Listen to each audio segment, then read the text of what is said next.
Alex hummed softly, trying to ignore the persistent flutter of nerves in their stomach. The living room looked like a miniature carnival, streamers hanging from the ceiling, balloons clustered in corners, and a homemade cake cooling on the counter. Today was their child's birthday, and for weeks, Alex had poured every ounce of energy, love, and meticulous planning into making it perfect. The anticipation of laughter, tiny hands clutching presents, and the simple joy of being surrounded by family was a balm to the exhaustion of everyday life. The quiet buzz of the phone broke through the hum of morning activity. Alex's heart skipped a beat, not in excitement but in premonition. A glance at the screen confirmed it. A message from Mom. The casual, cheerful bubble of text seemed almost cruel in contrast to the perfect chaos of birthday preparations. "We're skipping your kid's birthday. Things are tight." Alex froze. Their fingers hovered over the screen, the sting of betrayal sharp and immediate. "Things are tight." That had always been the fallback excuse, the phrase used when personal comfort outweighed family commitments. And yet, Alex's gut sank deeper when they remembered the photos their mother had posted just yesterday: snow, capped mountains, ski lifts, and luxurious Aspen chalets. A bitter laugh escaped Alex, of course. Things were tight, but only for anyone but her. The familiar coil of anger, disappointment, and disbelief tightened in their chest. This wasn't just about missing a party. It was about every year that mattered, every missed hug, every forgotten milestone. Their mother had a way of twisting priorities, always making herself the center, always leaving Alex, and now their child, on the periphery. Alex stared at the message, rereading it, tasting the sting again. For a moment, the room felt impossibly quiet, the colorful decorations around them turning almost sinister in their cheerfulness. Their child's laughter in the next room floated in like a cruel reminder. The day would go on, but the absence of someone who should have been there was an undeniable shadow. A text back formed in Alex's mind, sharp and controlled, not angry, not pleading, just truth distilled into a single, cutting sentence. "Then enjoy Aspen." Sending it felt like exhaling a lifetime of frustration. There was no need for explanation, no room for excuses, and no subtle manipulation. The text was a scalpel, precise, minimal, and heavy with unspoken meaning. Alex imagined the reception on the other end, a fleeting pang of guilt or irritation, the realization that absence had been noticed, that absence had consequences. But there was also a twinge of sadness. Alex's heart ached for their child, for the missed opportunity to see joy multiplied by the presence of a beloved grandmother. They reminded themselves to push it aside, for the sake of the day, for the bright, eager eyes watching them from the next room. Today, Alex would carry the party forward, even if it meant shouldering the absence of someone who should have cared more than they did. With a deep breath, Alex pocketed the phone and turned back to the balloons. The fight to keep the day bright had begun, but in the quiet corners of their mind, the seed of something else had been planted. Betrayal burned like a quiet ember, and Alex knew that when the smoke cleared, this was a fire that would not be easily forgotten. The birthday countdown had begun, and so had a reckoning of a different kind.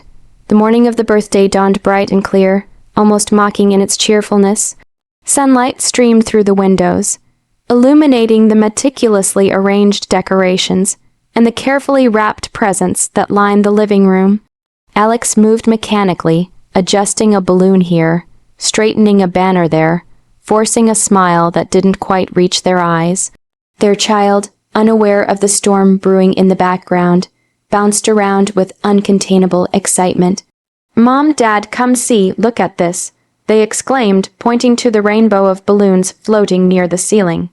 Alex's stomach twisted equal parts love for their child, and a sharp pang of loss for the absence that loomed like a shadow. Alex's phone buzzed again. Expecting another text from Mom, they flinched, but it was nothing, just a social media notification. They hadn't even sent the cutting message yet, and already the bitter taste of anticipation lingered. Their mind wandered back to the Aspen photos: perfectly powdered snow, crisp mountain air, smiling faces that didn't include their child. Every scroll made the wound deeper, sharper. The first guests arrived.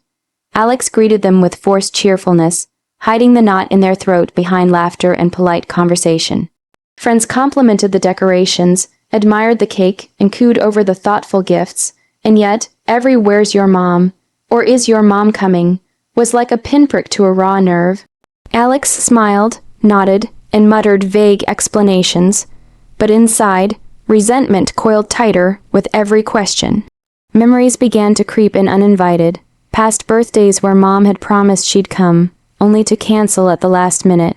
Childhood evenings where Alex had waited by the window, hoping for a familiar car to pull up, only to be met with silence. Each recollection was a sting layered on top of the present disappointment, a pattern now unmistakable. Alex realized the hurt was compounded not just by absence, but by the realization that this was nothing new. Yet as Alex looked at their child's eager eyes and unbridled joy, something shifted. The child didn't care about the missed trip, the canceled plans, or the social media posts. Their happiness was intact, fueled by the love and effort Alex had poured into this day. And in that moment, a fierce protective determination ignited within Alex. The betrayal of their mother would not taint this day. Their child deserved celebration, laughter, and the full spectrum of joy that love could provide, even if one person chose selfishness over presence. Alex moved through the party with a new rhythm, balancing emotions like a tightrope walker. They handed out presents, cut the cake, and captured every moment in photographs. Friends laughed, children played, and for a fleeting while, the shadow of betrayal receded behind the brightness of the day. But in quiet moments when Alex's back was turned, or when the room dimmed slightly, they could feel the simmering ember of anger and disappointment. The sense of injustice was palpable. Someone had chosen luxury over love, distance over devotion. That ember wasn't destructive yet. It was purposeful. It whispered a promise of eventual reckoning, of proving that absence had consequences. As the birthday drew to a close, Alex tucked their child into bed, kissed their forehead, and whispered words of comfort. "We had a great day, didn't we?" they asked softly. The child nodded, eyes sparkling with unfiltered delight. Alex smiled, heart heavy yet resolute. Today, happiness had been preserved, but the fire of betrayal, quiet and deliberate, had been carefully stoked. The hurt of absence was real, but Alex understood now that it could become a tool, a way to reclaim control, a way to teach a lesson without cruelty. The slow burn of resentment had transformed into a patient, calculated resolve. And somewhere deep inside, Alex knew that this story was far from over. The days after the birthday felt unusually quiet. Alex went through the motions of daily life, but the sting of betrayal lingered like a shadow they could not shake. Each time their phone buzzed, they flinched, half expecting it to be another message from Mom, another flimsy excuse wrapped in digital politeness. But nothing came. The silence was deafening, a reminder that someone had chosen a distant vacation over family, laughter, and presence. Alex realized something, then anger alone wouldn't heal this wound. Crying or complaining would not reclaim what was lost. If they wanted satisfaction, if they wanted to ensure that absence carried weight, they would need to act not recklessly, but subtly, like a chess player moving pieces across a board. The first move was social proof. Alex began posting photos from the birthday, carefully curated to show laughter, joy, and togetherness. Friends were tagged, cousins were tagged, even distant relatives who had not attended were included. But there was one conspicuous omission, their mother. Alex watched the likes and comments accumulate. Praise for the thoughtful decorations, admiration for the homemade cake, and most importantly, visible joy radiating from their child flooded the feed. It was subtle yet unmistakable. Life had gone on beautifully, and she had missed it. Next, Alex started weaving subtle reminders of the mother's absence into conversations. Family gatherings became platforms for casual anecdotes. We played pin the tail on the donkey. Your absence was noticeable, but we had so much fun anyway. Friends would chuckle, children would recount funny moments, and Alex would nod, smiling politely. The message was clear without ever being cruel. Her absence mattered, and everyone noticed. Even their child became an unwitting ally in this quiet form of justice. Alex encouraged them to talk excitedly about their day. "Tell Grandma about the cake," they would say, and their child would, with innocent enthusiasm, recount every detail. The laughter, the gifts, the games, the balloons. It was impossible for Mom to ignore. The joy she had opted out of was palpable, radiating from every story and photo. Alex felt a strange satisfaction, a mix of empowerment and melancholy. Revenge didn't have to be malicious. It could be quiet, dignified, and profoundly effective. By showing life continued and flourished even without her, they could make the absence speak for itself. It was a way of reclaiming control, asserting that love and family were not commodities to be weighed against convenience or luxury. In the quiet moments at night, Alex reflected on the strategy. Sweet revenge was a slow game, a patient process. It was not about shaming or humiliating, but about making the consequences of choices undeniable. They could see it forming, a tapestry of social proof, subtle reminders, and innocent testimony, all pointing to one truth: absence comes at a cost. Even as Alex went about the daily routines, they began plotting smaller, more personal touches. Perhaps an invitation to a special outing, leaving a conspicuous empty chair at the table, or sending a photo with a caption that was polite but pointed. Each move was deliberate, crafted to highlight presence versus absence, and beneath it all, a quiet flame of anticipation burned. Alex knew this wasn't just about a birthday missed. It was about respect, priorities, and recognition. The day of the party had passed, but the lessons had only just begun.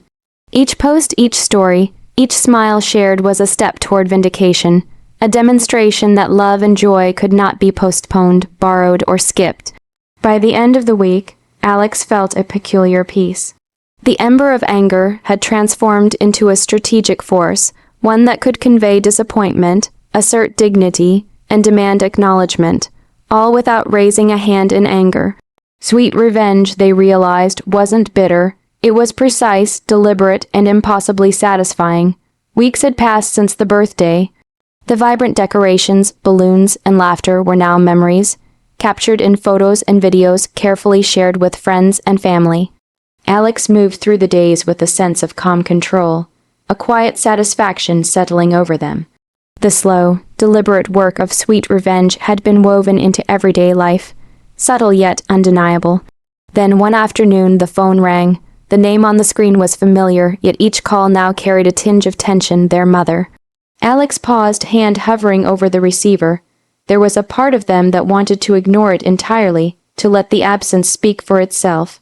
But curiosity, or perhaps the desire to witness the aftermath firsthand, won. "Hi, Mom," Alex said, voice polite but measured. "Alex, I know I missed the birthday. I feel awful. Things got out of hand and I should have called." Her voice trailed, hesitant, a faint tremor revealing guilt she couldn't fully mask. Alex listened, letting the words hang in the air. They had no intention of launching into a confrontation. The point had already been made, subtly but unmistakably, and the proof was everywhere through photographs, social media updates, and the countless recounting of the joyful day. Then the phone shifted to another voice, small and bright. "Grandma, guess what? We had the best birthday ever. We played games and ate the cake, and everyone was here. You should have seen the balloons." Alex's child's excitement spilled through the line, innocent and unfiltered. The words hit like a carefully aimed arrow. Mom's pause on the other end was almost audible, the sudden realization of what she had missed settling like a weight. Alex kept their tone even, voice calm as they guided the conversation. "Yes, it was wonderful. We really enjoyed it." The silence stretched, pregnant with unspoken understanding. Guilt, regret, and a touch of shame seemed to seep through the phone. Alex could almost picture her scrolling through the photos she hadn't been tagged in, seeing the smiling faces, the laughter, the joy she had voluntarily stepped away from. For Alex, the moment was more than just satisfaction. It was affirmation. The strategy of quiet, dignified revenge had worked. The absence had consequences, and those consequences were now undeniable, not through confrontation, but through the unvarnished truth of lived experience. As the conversation wound down, Alex felt a deep, unexpected sense of relief. The fire of betrayal had cooled into a warm ember of empowerment. The lesson had been delivered without cruelty, only honesty and subtlety. They realized that true revenge wasn't about making someone hurt. It was about demonstrating strength, dignity, and the ability to thrive despite being wronged. After the call ended, Alex sat back, reflecting on the journey. The birthday had been more than a celebration of another year. It had been a test of patience, resilience, and strategy. Their child had been at the center of joy, not the absence of a grandmother. And in that joy, Alex had found not only comfort, but vindication. It wasn't about humiliation or resentment. It was about reclaiming power over their own emotions, showing that absence comes at a cost, and that happiness could flourish in spite of betrayal. The subtle proof, the photos, the stories, the laughter spoke louder than any argument ever could. Alex smiled softly, a quiet satisfaction settling over them like a warm blanket. They had protected their child, preserved the day, and delivered a lesson that would linger in memory. That love and joy could not be borrowed, postponed, or ignored without consequence. And in that moment, Alex knew they had won not through anger, but through dignity, patience, and the quiet, undeniable truth of what had been missed. The embers of betrayal were still there, yes, but they no longer burned with pain. Instead, they glowed with quiet triumph, a reminder that sometimes the sweetest revenge is simply living well and making sure those who chose absence see exactly what they forfeited.